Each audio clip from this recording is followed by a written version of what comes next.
Ada sebuah rumah yang selalu menyalakan lampu teras. Bahkan ketika tidak ada yang akan datang. Setiap sore menjelang maghrib, ada seorang laki-laki yang akan berdiri di depan saklar dan menyalakannya. Lalu dia duduk kembali di kursi kayu yang tua. Kursi itu sudah sedikit miring kakinya. Bukan kebiasaan baru. Dia sudah melakukan itu bertahun-tahun dan tidak pernah benar-benar tahu untuk siapa lampu itu dinyalakan. Rumahnya berada di ujung gang sempit, tidak besar, dan cat dindingnya bahkan mulai pudar. Tapi walau begitu, rumah itu bersih dan terawat. Orang-orang mengenalnya sebagai orang yang baik. Selalu menyapa, tidak banyak bicara, tidak pernah terlihat marah. Tidak ada yang tahu, di dalam rumah itu, dia sering duduk lama dalam diam. Dia pernah punya hidup yang sangat ramai. Pekerjaan membuat dia sangat sibuk. Orang-orang yang menunggunya pulang, suara tawa di ruang tengah, semuanya terasa penuh. Dan dia mengira hidup memang seharusnya seperti itu. Sampai satu persatu keramaian itu pergi. Tidak ada perpisahan yang dramatis. Tidak ada pertengkaran besar. Hanya perubahan-perubahan kecil yang tidak dia sadari dampaknya. Seseorang pergi karena harus tumbuh. Seseorang lain pergi karena lelah menunggu, dan dia sendiri terlalu sibuk untuk bertahan sampai lupa bertanya apa yang sebenarnya dia inginkan. Malam itu, dia duduk di ruang tamu dengan lampu temaram. Jam dinding berdetak dengan pelan.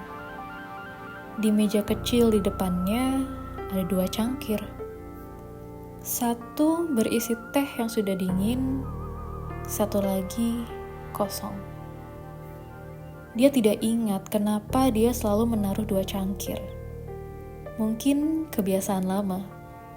Mungkin harapan kecil yang tidak pernah dia akui. Sesekali, suara motor lewat di depan rumah. Langkah kaki orang-orang pulang, suara anak kecil tertawa dari kejauhan. Dia mendengarkan semuanya. Seperti mendengarkan kehidupan orang lain. Bukan iri. Bukan sedih yang meledak-ledak di dalam hati. Lebih seperti rasa yang belum sempat diberi nama. Di satu laci, dia menyimpan sebuah amplop coklat. Sudah kusut di sudut-sudutnya. Dia jarang membukanya. Bukan karena takut.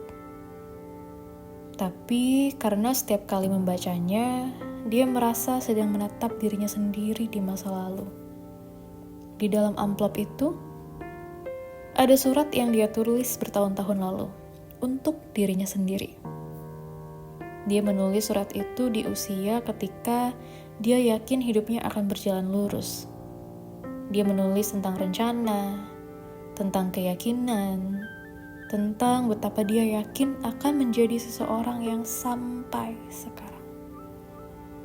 Dia membaca surat itu dengan senyuman kecil yang getir. Bukan karena gagal, tapi karena hidup ternyata jauh lebih rumit dan jauh lebih manusiawi dari yang dia bayangkan. Lampu teras masih menyala. Dia berdiri, membuka pintu sedikit, melihat keluar. Tidak ada siapa-siapa. Dia hampir mematikan lampu itu malam itu. Hampir. Tapi tangannya berhenti di saklar. Bukan karena berharap seseorang datang, melainkan karena dia baru menyadari sesuatu. Lampu itu bukan untuk orang lain. Lampu itu untuk dirinya sendiri. Untuk mengingatkan bahwa dia masih ada di sini. Masih hidup. Masih menunggu sesuatu yang mungkin belum dia pahami. Dia menutup pintu kembali, lalu duduk. Untuk pertama kalinya, dia tidak merasa sepi karena sendirian. Dia merasa sepi karena belum benar-benar bertemu dengan dirinya sendiri. Keesokan harinya, dia melakukan sesuatu yang jarang dia lakukan. Dia keluar rumah tanpa tujuan, berjalan menyusuri gang, melihat rumah-rumah yang lampunya mati dan lampunya menyala. Dia menyadari, banyak rumah terlihat hidup dari luar, tapi sunyi di dalam. Dan ada rumah-rumah seperti miliknya, sunyi dari luar, tapi penuh ruang untuk diisi.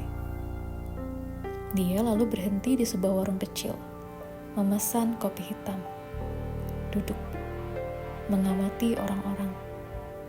Tidak ada yang istimewa, tidak ada momen besar. Tapi di sanalah dia merasa sesuatu di dadanya bergerak dengan pelan. Dia tidak harus menunggu hidup datang kepadanya. Dia bisa berjalan menemuinya. Malam itu, lampu teras tetap menyala, tapi ada yang berbeda. Dia tidak lagi duduk menunggu. Dia menulis. Bukan surat untuk masa depan, bukan juga tentang rencana yang besar. Dia menulis tentang hari ini, tentang kopi di warung, tentang langkah kakinya sendiri, tentang rasa asing yang mulai terasa akrab. Dia akhirnya mematikan lampu tepat sebelum tidur. Bukan karena menyerah, tapi karena dia tahu besok dia bisa menyalakannya lagi. Bukan sebagai tanda menunggu, melainkan sebagai tanda pulang. Kalau kamu mendengarkan cerita ini, mungkin kamu juga punya lampu versimu sendiri. Sesuatu yang kamu pertahankan bukan karena orang lain, tapi karena kamu belum siap mengakui bahwa kamu juga butuh cahaya. Dan itu tidak apa-apa. Beberapa orang tidak kehilangan arah. Mereka hanya lupa bahwa rumah pertama yang perlu diterangi adalah dirinya sendiri. Jangan menunggu seseorang ketika kamu masih kehilangan dirimu sendiri.